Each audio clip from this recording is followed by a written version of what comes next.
Hallo, ek is Dominee Adrian van APK Leidenburg en ons gesels vandag verder oor ons tema geloof en praktyk, soos wat ons dit sien in Moses. Ons lees in Hebreërs 11 vers 24 tot 26. Deur die geloof het Moses, toe hy groot geword het, geweier om die seun van die Farao se dogter genoem te word, omdat hy verkies het om liewer sleg behandel te word saam met die volk van God, as om 'n tyd lank die genot van sonde te hê. En die smaad van Christus groter rykdom geag as die skatte van Egipte, want hy het uitgesien na die beloning. Nou die Farao van daardie dae het nie vir Josef geken nie.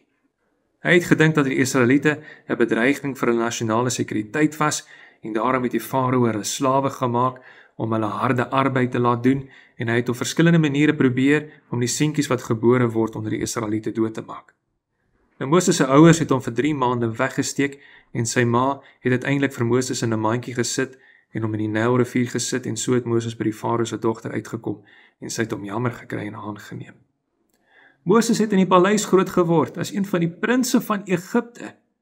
Hy het luksheid, rykdom, gemaak, geleerdheid, voordele en alles gehad waarvoor 'n mens in hierdie lewe kom vra.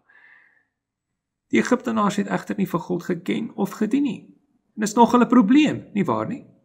Jy kan alles in hierdie lewe hê, maar dit beteken dat jy met ongelowige en goddelose samelewing moet vereenselwig.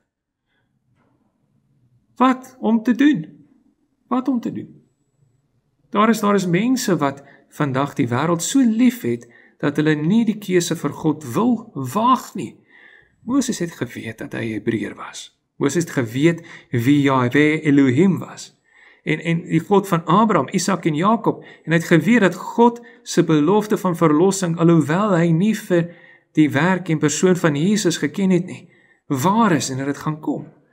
Moses het 'n keuse gemaak. Hy wou nie die seun van die Farao se dogter genoem word nie. Hy het gekies om eerder saam met die volk van God sleg behandel te word.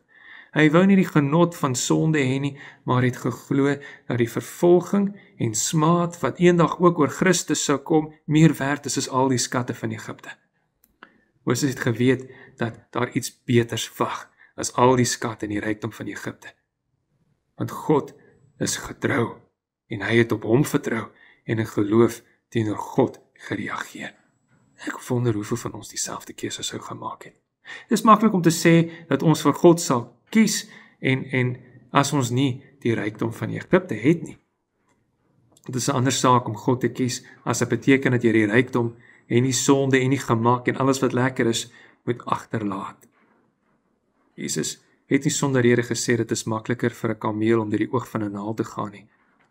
Jesus het ook gesê dat ons nie vir God en mammon kan dien nie en ons moet onthou wat die Here Jesus daar vir ons geleer het. Moses het dit geweet. Die rykdom wat ons in Christus in die hemelse koninkryk ontvang, is soveel beter as die rykdom en plesiere van hierdie wêreld. Wat is vir jou belangriker? Wat neem jou drome, planne en tyd en energie in gevange? Ja, ons kan dalk baie verloor en baie prys gee vir Jesus om hom te volg. Maar die hemelse erfenis wat hy deur sy bloed vir ons verseker het, is soveel beter as die skatte van hierdie aarde. Kom ons bid. Ons Vader wat in die hemel is, laat ons asseblief nie verlei word deur hierdie wêreld met al sy valse beloftes nie. Laat ons oë ophef tot die koninkryk en heerlikheid wat U in Jesus Christus vir ons voorberei het. Laat ons in geloof U volg, U dien en na U soek en saam met U wandel. Amen.